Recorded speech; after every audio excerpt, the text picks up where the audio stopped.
पहला क्वेश्चन काफी सिंपल है कि आप एक कार में you went to your destination with a constant speed of 40 kilometre per hour. Then आपको याद आया कि भाई मैं कुछ भूल गया हूँ, तो आप वापस गए स्टार्टिंग पॉइंट पर with a speed of 60 kilometre per our. The question is what is the average speed. Question is what is the average speed. What is the average speed?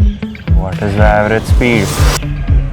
1 by generally average speed is just initial plus final is equal to upon 2. That's from I think 50 kilometer per hour. Okay. 60 plus 40 by 2. तो 1/4 plus 1/6 कितना होता है? 3 plus 2 5 120/5 कितना? 24 होना चाहिए। तो फिर तो गलत ही आ रहा है कुछ तो। 24 is not the right answer. हाँ तो 50 होगा फिर तो। 50 kilometer per hour is not the right answer. Question is how do you find the correct answer? I think you are close. I can see it. You are just making it more complex. Complex, right? Yes, it's simple.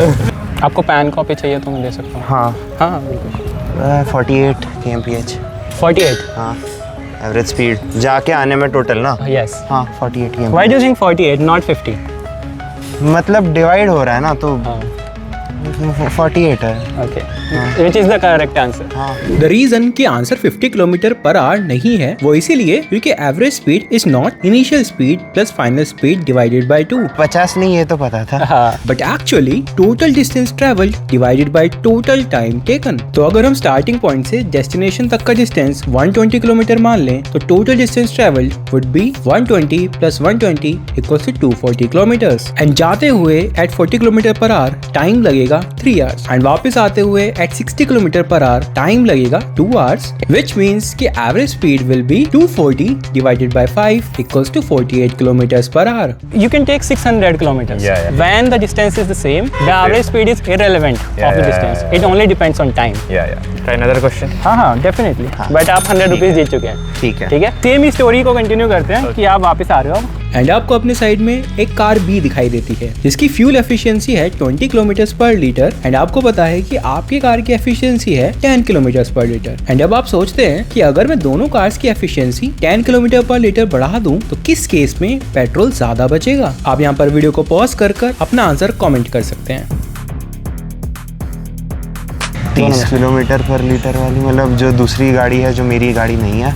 अच्छा क्यों? हाँ, क्योंकि उसकी ज़्यादा थी और मैंने उसकी और बढ़ा दी और मैंने खुद की भी बढ़ाई, पर उसकी ज़्यादा ही है तो ज़्यादा ही है। Like इसमें 50% हुआ है पर इसमें it's not like 50%. So the fuel consumption will be more in this one. Second one Low fuel consumption will be not in my car of the of the other Other car. नहीं, which is the wrong answer. आप सोच सकते हैं, मैं आपको दोबारा कर सकता हूँ। तो मान लेते हैं कि दोनों कार्स 100 किलोमीटर ट्रैवल करती हैं। तो इतना डिस्टेंस ट्रैवल करने के लिए सबसे पहले हमारी कार 10 किलोमीटर पर लीटर के हिसाब से लेती 10 लीटर ऑफ पेट्रोल, पर अब 20 किलोमीटर पर लीटर के हिसाब से वो कंज्यूम करेगी only 5 litre of petrol, which means कि हमारी कार में हम सेव कर रहे हैं पूरे 5 लीटर ऑफ पेट्रोल। वहीं कार भी पहले लेती 5 लीटर ऑफ पेट्रोल, बट अब एफिशिएंसी बढ़ जाने के बाद वो लेगी 3.3 लीटर्स ऑफ पेट्रोल। यानी कि हमारी कार सेम अमाउंट से एफिशिएंसी बढ़ने के बावजूद लगभग 3 टाइम्स ज्यादा पेट्रोल सेव कर रही है। So here the change is 1.7 liters. Here the change is 5 you liters. asking the change difference. Yes. Right.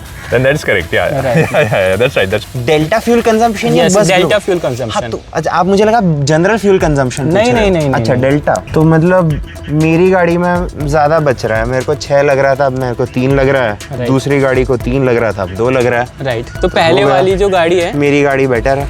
यही रियलाइज किया था रिसर्चर्स ने 2012 में कि अगर आप एक बहुत लो एफिशिएंसी की कार को थोड़ी सी भी ज्यादा एफिशिएंसी की कार से बदल दें तो आप इन कंपैरिजन एक हाई एफिशिएंट कार से भी ज्यादा पेट्रोल सेव कर सकते हैं। इसी वजह से 2013 में यूएस ने मैट्रिक सिस्टम चेंज कर दिया। पहले वो था एमपीजी, माइल्स पर गैलन, अब उन्होंने चेंज करके कर दिया gallons per 100 miles, which is a much better metric system to understand कि आपकी कार कितनी एफिशिएंट है पर लीटर ऑफ पेट्रोल या फिर पर 100 किलोमीटर। ठीक है, I am happy and sad at the same time कि आप दोनों है। आंसर सही थे। Now this is the third problem. ठीक है।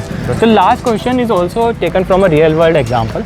तो 1968 में कोरिया की कैपिटल सोल में 2 टाउन थे, ए एंड बी, जिनको 2 डिफरेंट रास्ते कनेक्ट करते थे। ग्रीन और रेड रोड्स बहुत ही ज्यादा बड़े हाईवेज थे एंड डजंट मैटर कि नंबर ऑफ कार्स कितनी है, हर कार हमेशा 11 मिनट लेती इस हाईवे को क्रॉस करने के लिए। But on the other hand silver road बहुत ही ज्यादा नैरो और कंजेस्टेड रोड थी और इसका क्रॉसिंग टाइम डायरेक्टली डिपेंड करता था कि नंबर ऑफ कार्स कितनी है। फॉर एग्जाम्पल अगर इस रोड पर 100 कार्स हैं तो आपको 1 मिनट लगेगी इसे क्रॉस करने में। एंड सिटी के मेयर के सामने सवाल था कि क्या इस सेटअप में ऐसा कुछ किया जा सकता है कि A से B तक जाने का ट्रैवल टाइम कम हो जाए। क्या आप कुछ तरीका सोच सकते हैं? I can join this straight road from here or not? I just asking. Yes, you can. Okay. ऐसा जोड़ दूंगा एक, ये इधर से गए, इधर से गए, इधर से गए, 8 मिनट इधर, 11 मिनट इधर, 19 हो गया।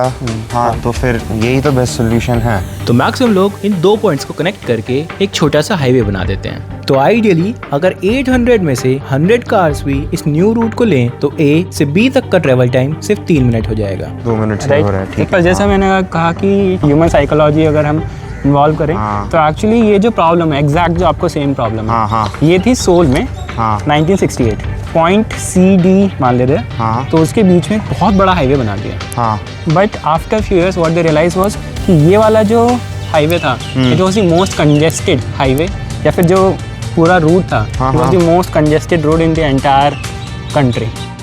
कि जैसे ही दूसरे ड्राइवर्स को पता चला कि भाई एक नया रास्ता खुल गया है जिससे हम यही सफर 3 मिनट में पूरा कर सकते हैं, तो धीरे धीरे ये सभी ड्राइवर्स इस नए रूट पर शिफ्ट हो गए, जिसके बाद ये रेड और ग्रीन हाईवेज को यूज करना लोगों ने बंद ही कर दिया। क्योंकि ह्यूमन साइकोलॉजी ऐसी रहती है कि जहाँ 1 मिनट बचेगा लोग उस तरफ भागेंगे एंड वही दोबारा कंजेस्टेड हो जाएगा। और इस प्रॉब्लम को सॉल्व करने के लिए 2005 में सोल के न्यू मेयर ने यह न्यू हाईवे तोड़ दिया। इसके खिलाफ काफी ज्यादा प्रोटेस्ट भी हुए बट इवेंचुअली यह प्रॉब्लम सॉल्व हो गई, क्योंकि इसके बाद हाफ जो ड्राइवर थे उन्होंने ग्रीन साइड और हाफ ने रेड साइड वाला हाईवे यूज करना स्टार्ट कर दिया, which eventually decreased everyone's travel time to only 15 minutes।